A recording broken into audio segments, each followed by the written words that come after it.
Hello students, welcome to the part 2 of the respiratory system. In the last lecture we have completed the different organelles, okay, and where they are present and all. In today's lecture we are going to start how does this respiration exactly occurs, okay. So let's start with the part. See, what are important have been already boxed up, that is the nasal chamber, okay, the pharynx. See, through mouth, this is the mouth part and this is the nose part, and they are meeting out here. This pharynx is very important. Epiglottis. What is an epiglottis? This function of the epiglottis is very important. This vocal cord, which is also called as the larynx, okay. Then this esophagus, through which the food is going to travel, and this trachea, through which we inhale the air. So the work of the esophagus is to take in the food, okay. This is also called as the food pipe, and trachea is also called as the windpipe. Now we will understand about the epiglottis. What is the function of exactly the epiglottis part? See, whenever we eat food, so very oftenly, okay, while having lunch or dinner, when we talk with someone, so suddenly our food, okay, it does not travels to your food pipe at that particular period of a time. It travels through your windpipe, okay, and due to this you feel uneasy for a particular period of a time. Now the reason is, see, there are two pipes.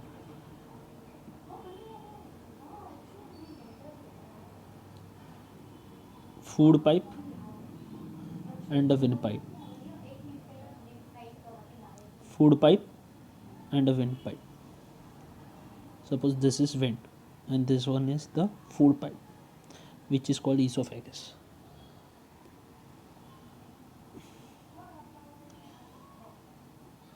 And this is the food bolus. This is the food bolus, and this is traveling through the esophagus part. Okay, this is the food pipe which is traveling through the pharynx part. Now this food have a two option to enter. Either it could enter into a food pipe or either it could enter into a windpipe. The proper destination of this bolus means this food, okay, ball, should enter into a food pipe, not the windpipe. But very oftenly it travels into an windpipe, and due to this you feel uneasy, unconscious, okay.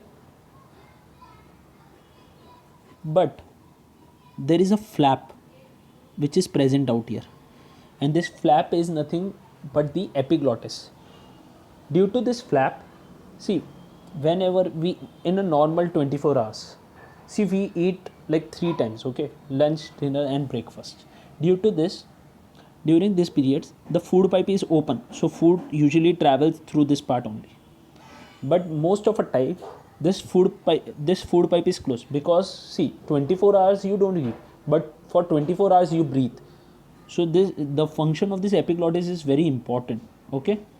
So that is why parents always advise us not to talk while eating food, because the food might enter into your windpipe. So this is nothing but the flap, okay, we can see out here. This is a flap which helps to prevent this part.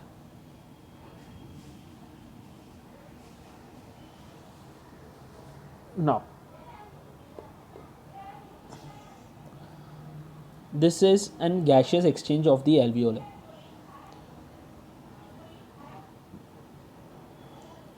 See, this white color structure is the alveoli, and this is the blood capillaries. Here the inward diffusion of oxygen and outward diffusion of carbon dioxide takes place. See, as we know, the walls of the capillaries are very thin in nature. So what exactly happens is, see, we take in air, okay. So when we take in the air,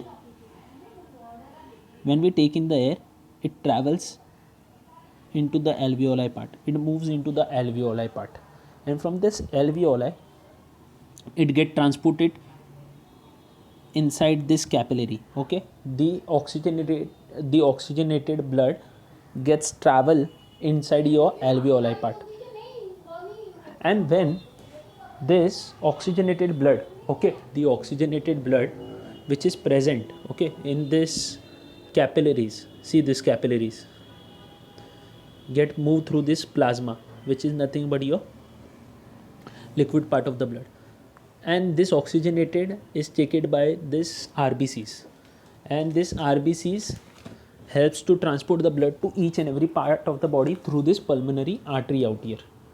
But when the blood get deoxygenated, okay, when the blood get deoxygenated, it moves out of this capillaries. Okay, see the inward arrow show that there is a diffusion of air inside the capillaries, and diffusion out means this sign.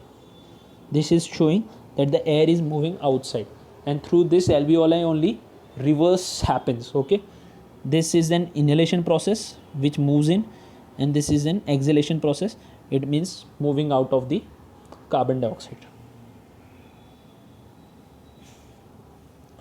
So basically we are going to learn about the breathing respiratory cycle. Okay, so they are divided or classified into two parts, that is the inspiration and the expiration. So first, what do you mean by the word inspiration? See, when we inhale air, the inhaling of air is called the inspiration part. But expiration means what? Expiration means releasing out of the air. Okay, so one by one we will see up the diagram related part, so we can clear this part. Inspiration. See, when we breathe in, so at that period of a time our rib cage, okay, move upwards. Okay, the chest size expands because we are taking in the air. Okay, and the rib size also gets increased. And this diaphragm, okay, this muscular sheet, okay, which helps to separate your thoracic region and the abdomen part. Thoracic means the lung related region, and your stomach related region, this diaphragm. Okay, this diaphragm get contracts and flatten downwards during inspiration, get contracts and flatten downwards. But while breathing out means the expirations, the air which is present inside our lungs get expelled out. Okay, due to this the rib size, the chest get contracted, and the chest get contracted and the diaphragm form up a, and due to this your diaphragm form up a shape of a dome like this. Okay, like a dome, because it helps the body to come into the natural position. Now we are going to learn regarding the breathing movements. See, inspiration and expiration. Diaphragm, the diaphragm get contracts and flatten downwards. We have seen the diagram right now, okay, of inspiration. Okay, see, this is nothing but the flattened part, and this is moving downwards, but it helps to form up a dome shape. Why dome shape? Because now it's going to move up, and this here it is like this, so this is forming up a shape like a tunnel, like a dome. Okay, there are the muscles. Okay, what are intercostal muscles? Intercostal muscles are the muscles which are present between the two ribs. Okay, the two ribs, see, we know that part very well. There are the rib cage, okay, which helps us to protect our heart and the lungs part. But there are the muscles which are present between the ribs are called as the intercostal muscles, because the inter means between and the coastal word means ribs here. Ribs, inter means between. So between the ribs there are muscles which are called the intercostal muscles and the external costal muscles. Now what is important is diaphragm, rib cage, thoracic, air pressure and air movement. This is not that important. Second point, what is going to happen if I'm going to take in the air? So at that period of a time, our chest size will increase. So definitely it is going to move upward and outward. Okay, but during expiration, it is going to move downward. The ribs, the chest size will get decreased, so it is going to move downward and inward. Thoracic cavity. See, whenever we inhale, so at that period of a time, our chest expands. So thoracic cavity is nothing but the chest related part, which increases, and here it decreases.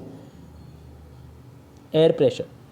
See, decreases inside thorax and lungs. Okay.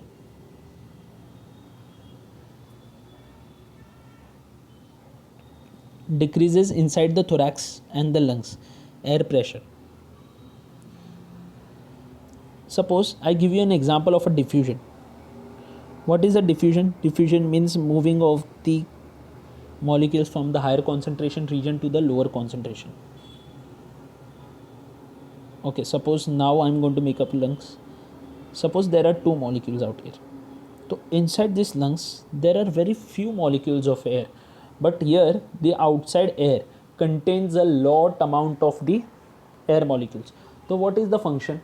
The air always moves from the higher concentration region to a lower concentration region. You have already studied this in a geography or chemistry or something. Okay, and this air is going to move inwards. So that is why the air decreases inside the thoracic. So that means the air pressure inside the lungs is less and the outside one is more. So the air is going to move inwards, and due to this the chest cavity increases. Exactly reverse happens out here in the case of the expiration. Here only two molecules I am going to make. Here more molecules inside the lungs we are going to make. So now where the air is going to move? From the higher to the lower. Here the air molecules are more and here the air molecules are less. So it is going to move in the opposite direction. So air movement, external air pressure drives into the lung at a low pressure. And here air forces out of the lungs by the compression and elastic recoils of lung.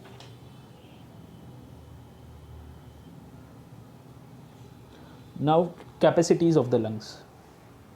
There are different types of the capacities of the lungs. First we are going to learn about the tidal movement. See, we should know that part. These figures are very important. Our total lung capacity, both lungs, that is the left lung and the right lung, it is around 6000 ml. Okay, 6000 ml is the capacity of our lungs to take in the, okay, to accommodate the air. Okay, now we are going to start one by one. This is the tidal volume. What do you mean by tidal volume? See, normally when we breathe in or breathe out, it's called tidal volume. It is around 500 ml. 500 ml. This is the normal capacity. Okay. Second, inspiratory reserve volume. See, when we forcibly withdraw the air inside our lungs, so that capacity is around 3000 then. So now this 500 and 3000 will make your 3500. This is called the inspiratory capacity. What do you mean by reserve volume?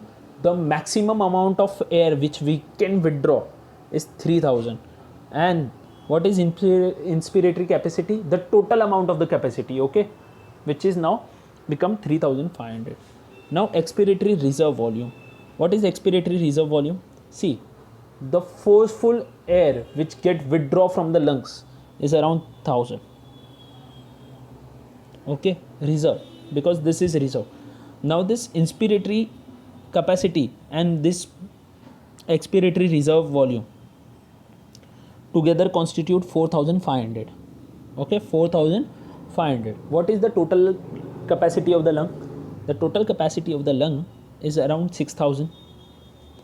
Okay, 6000. Now total vital capacity. What is a vital capacity? Vital capacity means the volume of air that can be taken in and expelled out by the maximum inspiration and expiration. So means the total inspiration and expiration, the total is around 4500. So what is left is 1500. This 1500 is nothing but the residual volume. What do you mean by the word residual? Residual means the leftover part. This amount of the air is there inside your lung right now. So this is very important. Inspiratory reserve volume, inspiratory capacity and all.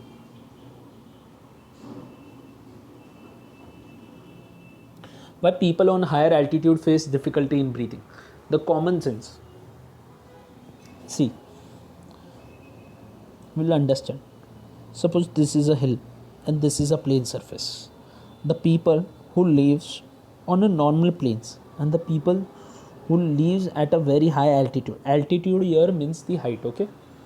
The people at the plain has a lot amount of air, okay? There is a lot amount of the presence of the air, and the air out here is very denser, so it becomes very easy for a person to breathe in and breathe out, okay? So that is why on the plain region the people does not feel any kind of a difficulty in breathing. But what happens at a higher altitude, means at the higher height? See, as we move upward, okay, at the higher altitude, the amount of the air decreases, okay? The amount of the air decreases. The air on the top of the mountain is thinner, okay? Means there is a less amount of air which is present, okay? We know that part at the higher altitude, okay? At the higher altitude, as we move toward the higher altitude, there is always a decrease in the pressure, okay? The pressure is very low and the volume of the air is very less. So that is why the people often feel very difficult to breathe in, because here the air is thinner and here the air is thicker, okay? So there are two different parts, thinner and thicker. Thinner when we move toward the higher altitude and thicker when we are at the plain. So that is why we don't feel any kind of a difficulty in breathing in. So there are two different conditions which are related to respirations, okay? First, hypoxia and asphyxiation. What is hypoxia? See, when there is a deficient amount of oxygen in the body, it causes hypoxia. This experiences can be done at the higher altitudes where the pressure is very low, okay? Higher altitude pressure is low, okay? At the higher altitude the pressure is very low, and due to this there is an insufficient amount of oxygen in our body, and due to this there is a difficulty in breathing. It can be also, this condition can be also felt when you sit for a long hours in a crowded room, okay, with poor ventilation. Suppose in school example, okay, if your rooms are closed from four of the sides, okay, if your rooms are closed from four of the sides and there are a lot of students, okay, in one classroom only, so after few times you will feel suffocation, okay, because many of them are breathing at a particular period of a time. So that is why there is a less amount of oxygen that is present in that room, okay, and there is a lot amount of the carbon dioxide got accumulated inside the room. So that is why a person always feel uneasy in a very crowded room, okay? Now what is asphyxiation? Okay, now this asphyxiation is nothing but hypoxia only, okay? It is nothing but a hypoxia only.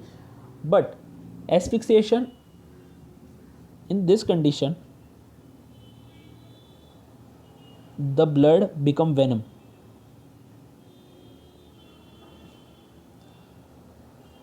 Venom means poisonous. Venom means poisonous, okay? The blood become very venom. Venom means very poisonous because there isn't too much amount of the carbon dioxide inside our blood, and this, due to this there is a less amount of oxygen which is present in our blood supply. So due to this it can lead to several causes, okay? It can also lead to death, it can also lead to death. Whereas hypoxia can't lead to a death. Asphyxiation means for more longer part, for more longer hours, for few hours. There is a difference. Hypoxia condition occurs for a particular period of a time, but this particular period of a time get extended for a longer period of time can lead to an asphyxiation. Okay, like drowning condition and all. Drowning means if any of the person, okay, who does not know to swim and all, so that drowning. Okay, so when we remove that person from that part, from the sea or from the water or something, so that person feels uneasy because the blood become venom of his, and it can also relate it to death. So what should a person be done? Okay, if a person who is drowning, okay, he does not know how to swim and all, and he is drowning, and we help that person to get out of this part, but at a particular period of a time, when we make him move out of that swimming pool or something like that, he feels uneasy. So what should be done? We should take an artificial respiration.